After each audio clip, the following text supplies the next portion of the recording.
So the 32X failed, and people seem to have lost faith in Sega. So when the Sega Saturn come out, even with some really awesome games like Panzer Dragon 1 and 2, Panzer Dragon Saga, a lot of the other working designs titles, some really cool like arcade ports, Virtua Fighter and racing and all that stuff. People in North America were already pretty much fed up with Sega. And again, we can compare like Turbo Graphics, where things came out in Japan. They didn't lose faith. The Sega Saturn is probably one of the biggest, long-term sellers in Japan. There were just like any of the, like I said, the 8-bit, 16-bit, and 32-bit series in Japan. You had so many games that didn't come out in the U.S. And there was a lot of like horse racing simulations and stuff, and a variety of like dating simulations and things that people in America may not be into, that kind of stuff. But there were a lot of digital comics and role-playing games and arcade ports, and the Sega Saturn was so successful in Japan that they had 1 meg, 2 meg, and 4 meg upgrades. And the Sega Saturn was basically turned into almost a Neo Geo arcade system, because it had 2 megabytes of RAM, plus you could get up to 4. So that would upgrade it to 6 megabytes of RAM. So Metal Slug, all of the at the time current Street Fighter games, Samurai Showdown, and a variety of others. So in North America, I think we got like Street Fighter Alpha, we got like Street Fighter the movie, possibly 1 or 2 other ones, but X-Men versus Street Fighter came out in Japan, and it was basically like a CPS2 Capcom Play System 2 arcade or Neo Geo. It was probably capable of playing almost all of the arcades, at the time. Had, the makers of the arcade games put all of those games on a Japanese, 4 megabyte, support list or whatever. So PlayStation 1 also had a lot of these ports, but it was still kind of limited to that 2 megabyte RAM, and there never was an upgrade for it. So the 3DO, this was kind of, like the other Neo Geo. And I'm not saying it because it was a better system, because it, most people would consider this way inferior to the Neo Geo. But because of how much it cost, it was a 32-bit system, the graphics looked, very good, compared to like the Sega CD and Genesis and all that stuff. And, they had a lot of the Laserdisc arcade ports and, the FMV movie ports that just looked so much better than what was available,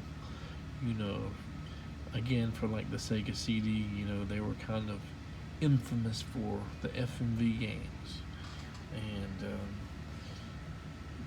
Road Rash is one of the ones that was on like several systems, and it really looked cool. And, if I would have been a rich kid, I would have probably wanted it for Road Rash, Street Fighter, was it Super Street Fighter 2 or whatever, and maybe just a few others. And I currently have 2 3DO systems, and these are some of my games. I have a few more, but they, Space Ace, Dragon's Lair, they were really fun to play on the 3DO. So the Sega CD system, another add-on. Maybe people were slightly more receptive to an add-on before the 32X, but not quite enough to save the system. And that is really bad in my opinion. Final Fight CD was probably the number one reason why I wanted a Sega CD. And we had the Super Nintendo version. You don't have all the characters, so it's kind of an incomplete version of the game. And this one was, at the time, was like one of the closest to the arcade, experiences. And it's probably to this day still the best port there is. But also Laserdisc arcade ports, Space Ace, Time Gal, and Dragon's Lair, and there were a few others, plus some of the Laserdisc gun games like Mad Dog McCree and Who Shot Johnny Rock and stuff like that. People will see this one and say that's like the most sought after Sega CD game. And it might be, but I think KO Flying Squadron is probably up there. It's like a $2,000 to $3,000 game. This guy can sometimes go for, between $800 and $1,500. Here is another interesting fact. Road Rash. I played this so much, and of course I just talked about how cool Road Rash looked out on the 3DO as far as graphics are concerned. There were many ports of this game, the Road Rash CD, and the Sega CD version was the only one that was able to put the CD music, from like Soundgarden and stuff, into the actual gameplay versus the cutscenes and stuff and menu systems. And there must have been a technical reason why they could not do it on the 3DO and the Sega Saturn and stuff, but for whatever reason, this inferior, Sega CD, inferior to those, was able to do it. That, in my opinion, made this the best version of Road Rash there is. So you got the best version of Final Fight, the best version of Road Rash. You have several of your arcade ports that, compared to the 32-bit systems, were, not very good, but still good ports. They say that, Fatal Fury Special is also one of the best ports of it, and it's an expensive and somewhat hard to find game as well. Another rare one, that's a digital comic, and at the time probably not a lot of digital comics came out. Another pretty rare game. These kind of digital comic / adventure games like Snatcher and Space Adventure, they few at the time, very few of them came out in North America. There were, a lot of kind of that types, I think, in Japan. But this is probably one of my favorite games, Dark Wizard. And when I bought a Sega CD, I had no idea about this game. I got it at Toys R Us when they were having a clearance sale. They were clearing out all their Sega CD and 32X games for $10 a piece.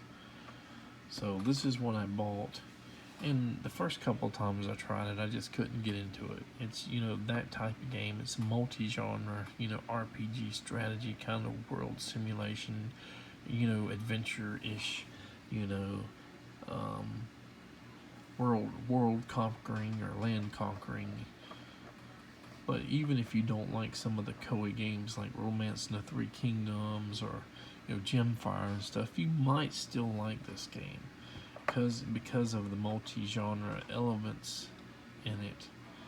So after you play this for a long time, you learn to kind of give it a look, second look, third look, and give it some respect and all that. It is one of my favorites, probably somewhat tied to Lunar Eternal Blue, which is also a game that you have to give it a lot of time, it's a really long role-playing game. Silver Star, Lunar Silver Star, the first one, you can get into in 10 minutes, and it's colorful and fun, and it's just such a short game. Eternal Blue is, adventure, and if you paid $200-300 for it, just to get how fun and the amount of adventuring in it is just awesome. It's another one of those systems where there are, not a huge amount of games in North America, and not a huge amount in Japan, but there are a lot of Japanese and a few European exclusives that are within the realm of what people in America would have enjoyed seeing and playing. A lot of RPGs, again, digital comics, stuff like that. There were some arcade ports, I guess, that never made it as well. Some of the games that were really sought after and expensive in North America, you could get the Japanese version of, like, Popful now for much cheaper. I'm not sure exactly what they go for now, but probably the same with the Lunar Eternal Blue, and a variety of other games. But I think it's kind of bad that they push the FMV so much as a promotional item, as a way to promote the system, when it had more to offer than just terrible full motion video resolution. If you compare how many games are released on or have been released on the PlayStation 1, PlayStation 2, probably even the Wii, where the quantity of games, the quantity of crap that was pushed out just to get the numbers, the release numbers up, and then you compared how many good games are released versus bad games. I think the Sega CD and Mega CD really had a higher quantity of good games versus bad, probably compared to almost any system out there, starting from Atari, Commodore, everything. So the quality of the product, of the games and stuff, it would have been nice if they would have had 1,000 or 600 games released, like Nintendo, I guess, released over 500 games, in North America alone. And we were going to get releases of after Armageddon Gaiden, and check out some of the graphics in this game. This was a really cool, really strange RPG where you go into a human, I guess, sacrificial, factory, and you kind of configure your mutants or your army, which are these guys here, and you go around fighting and traveling, and different ones can fly and stuff like that, which across this big map. Just look at some of this. I mean, there's your map there.